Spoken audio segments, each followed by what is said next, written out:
मान लो 5 प्लेयर्स हैं, पांचों ने 100 रुपए दिए, टोटल 500 रुपए इकट्ठे हुए। इसमें सबसे पहले लगेगा 28% जीएसटी जो गवर्नमेंट लेगी। अब बचे 360 रुपए। अब इसमें फैंटेसी ऐप का जो ओनर होता है वो भी अपना कट लेता है, जनरली 15 से 25 या फिर 30% के बीच में होता है। चलिए 20% अगर आप कट मान लेते हैं तो इसमें से 20% अगर आप निकालेंगे तो बचेगा 288 रुपीज। अब कायदे में ये जो अमाउंट है वो पूरा का पूरा एज इट इज जो गेम खेलने वाला बंदा है, जो जीता है, उसको मिलना चाहिए। लेकिन जब उसको मिलेगा तो उसको 30% टीडीएस भी देना होगा, क्योंकि as per section 115BJ net winning पे 30% टैक्स देना होता है। तो 30% टीडीएस देने के बाद बचते हैं 201.6 रुपीज। अब जो प्लेयर शुरू में जीता था उसने 100 रुपए लगाए भी तो थे, तो अगर इस 100 रुपए को भी अगर आप हटा दें तो जीतने वाले का जो फायदा होता है वो 101.6 रुपीज होता है। तो इस 500 रुपए के एक गेम में प्लेयर को मिलते हैं 101.6 रुपीज, फैंटेसी ऐप को मिले 72 रुपीज और गवर्नमेंट को जीएसटी और टीडीएस अगर दोनों मिला लें, इसको इकट्ठा कर लें, तो उसको मिले 226.4 रुपीज। सबसे मोटा फायदा होता है इसमें गवर्नमेंट को, और ये छोटा मोटा अमाउंट नहीं होता है, ये हजारों करोड़ों में जाता है। हिंदुस्तान टाइम्स की रिपोर्ट के हिसाब से इंडियन क्रिकेट टीम के हर इंटरनेशनल मैच पे लगभग 1500 करोड़ रुपए इन प्लेटफॉर्म्स पे लोग लगाते हैं,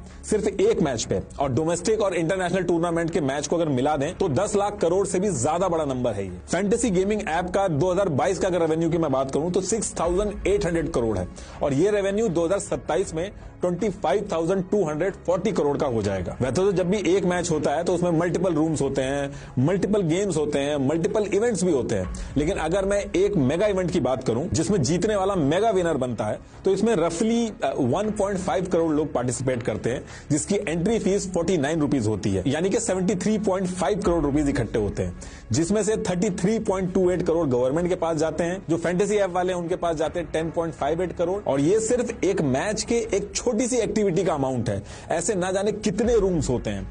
एक आईपीएल में कम से कम 74 मैचेस होते हैं, वर्ल्ड कप में 48 मैचेस होते हैं, और साल भर की बात करें तो इतनी सारी लीग्स होती हैं। और खाली आईपीएल और इंडिया की बात नहीं है, ईपीएल वगैरह, फिर हॉकी, फुटबॉल, हर जगह पे बहुत सारे मैचेस होते हैं, और कई हजार करोड़ गवर्नमेंट, स्टेट गवर्नमेंट और फैंटेसी ऐप वाले जो है इनके पास जाते हैं। ये फैंटेसी ऐप वाले क्या करते हैं, सेलिब्रिटीज और क्रिकेटर से भी एडवर्टीजमेंट कराते हैं, तो उनके पास भी पैसा जाता है। बीसीसीआई से भी अलग अलग तरीके के राइट्स लेते हैं, तो बीसीसीआई के पास भी हजारों करोड़ जाते हैं। तो कहने का मतलब यह है कि बीसीसीआई इससे पैसा कमा रही है, स्टेट गवर्नमेंट इससे पैसा कमा रही है, सेंट्रल गवर्नमेंट इससे पैसा कमा रही है, क्रिकेटर, सेलिब्रिटी सब इससे पैसा कमा रहे हैं। अगर सारे के सारे पैसा कमा रहे हैं तो ये पैसा आ कहां से रहा है? ये पैसा दे रहे हैं आप अपने मां बाप की मेहनत का या फिर अपनी खुद की मेहनत का, लेकिन अल्टीमेटली जेब आप ही की कटेगी। इसीलिए 24 घंटे आपको टीवी पे समझाया जाता है कि ये मैं कर लूंगा, आप बस सारे काम छोड़ के बैठ के टीम बना लो। एडटेक कंपनीज जैसे बायजूस वगैरह सारी की सारी लॉस में है, लेकिन ये फैंटेसी ऐप जो है ये यूनिकॉर्न बनती जा रही है। ये हजारों करोड़ कमा रही हैं आपको करोड़पति बनने के सपने दिखा के, और इक्का दुक्का अगर कोई जीत भी जाता है तो उसकी वजह से करोड़ों लोगों को लगने लगता है कि वो भी अब करोड़पति बन जाएंगे। मैथमेटिकली एक इंसान के इन सब ऐप्स पे जीतने की प्रोबेबिलिटी बहुत ही कम है। अगर मैं मेगा इवेंट की भी बात करूं तो 0.0000667% प्रोबेबिलिटी है आपके जीतने की, और इसमें भी कोई एक्स्ट्रा होशियार है, क्योंकि टीम तो 49 रुपीज की बनती है, तो वो क्या करते हैं कि 3-4 टीमें खरीद लेते हैं अपने चांसेस बढ़ाने के लिए। लेकिन ऐसा करने वालों का तो इससे ज्यादा बड़ा नुकसान होता है। देखिए, अगर आप अपने दोस्त या स्कूल, कॉलेज या अपने गांव को इकट्ठा करके 1 लाख टीम भी बना लेंगे तो भी आपके जीतने के चांसेस मैथमेटिकली बिल्कुल ना के बराबर हैं। आप 7 करोड़ से ज्यादा लोगों को भी इकट्ठा कर लेंगे तब भी आप नहीं जीत पाओगे। मैं ऐसा कह क्यों रहा हूं वो भी आपको समझा देता हूं। इन फैंटेसी ऐप्स में 2 टीमों को मिला के आपको 11 लोगों की टीम बनानी होती है, यानी कि 22 में से 11 प्लेयर्स चुनने होते हैं। सारे कॉम्बिनेशन अगर आप कैलकुलेट करेंगे तो कॉम्बिनेशन होते हैं 7,05,432। और बात यहां भी नहीं खत्म होती है, इनमें से भी आपको कैप्टन और वाइस कैप्टन चुनने होते हैं। अब आपने 11 प्लेयर्स की टीम बनाई है तो सिर्फ उस टीम के अंदर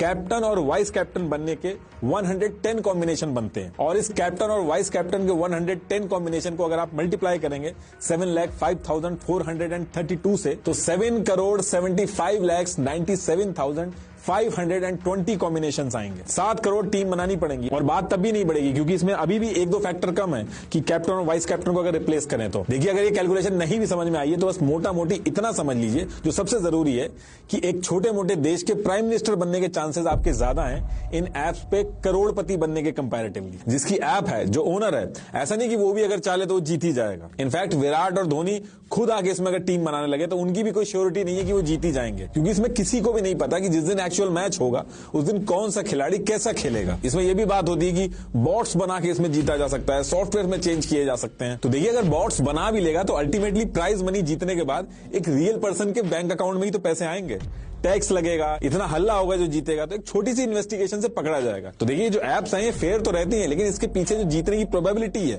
वो छुपा के रखी जाती है। उल्टा ये समझाया जाता है कि अगर आप ऐसे ही इसमें टीम बनाते रहे, पैसा लगाते रहे, तो एक ना एक दिन आप करोड़पति जरूर बन जाएंगे। और आप कभी कभार अगर सुन भी लेते होंगे अपने आसपास कि किसी ने कुछ हजार रुपए जीत लिए या आपके किसी दोस्त यार ने कुछ हजार जीत लिए, तो उनसे जाके आप कभी पूछिएगा कि वो कब से खेल रहे हैं और कितना पैसा लगा चुके हैं। इसमें आप एक दो बाजियां भले ही जीत सकते हो, लेकिन असली गेम जो होता है वो ऊपर बैठे आका जो होते हैं वो आपको ज्यादा से ज्यादा खिला के जीतते हैं। सिर्फ 10 रुपए, 20 रुपए, 40 रुपए लगा के लोग हजारों रुपए हार जा रहे हैं, क्योंकि छोटा अमाउंट है, एक बार में जेब से पैसा नहीं जाता है, इसलिए आदमी को पता नहीं चलता है। लोग अपने ऑफिस के काम के बीच में अपनी रोजी रोटी दांव पे लगा के टीम बनाने में लगे रहते हैं। दिन शुरू होते ही लोग टीम बनाने में लग जाते हैं और एक बार जब टीम बन जाती है तो बोरिंग से बोरिंग मैच हो, पूरा मैच आखिरी तक देखते हैं। कुछ लोग तो अपने आप से ही झूठ बोलते हैं कि हमें एडिक्शन नहीं है, हम बस टाइम पास के लिए पैसा लगा रहे हैं, लेकिन इस टाइम पास के चक्कर में 10 रुपए भी लग गए तो पूरा मैच बैठ के देखते हैं। आज की डेट में जो काम धंधे वाले लोग हैं उनके पास T20 देखने तक का टाइम नहीं होता है, वहां पे ये लोग 10 रुपए लगा के पूरा का पूरा टेस्ट मैच देख डालते हैं, क्योंकि पैसा लगा के जब ये लोग मैच देखते हैं और उसका सेलेक्ट किया हुआ प्लेयर रन मारता है तो उसका अलग ही एड्रिनल रश होता है। एक बोरिंग जिंदगी में एक्साइटमेंट आ जाती है और फिर यही चीज एक एडिक्शन में कन्वर्ट हो जाती है। ये एडिक्शन ऐसा है कि आर्मी मैन जो मेंटली इतने स्ट्रांग होते हैं वो तक इसकी चपेट में आ रखे हैं। आप एक छोटी सी गूगल सर्च करिएगा, आपको पता चल जाएगा कि एक आर्मी पर्सन के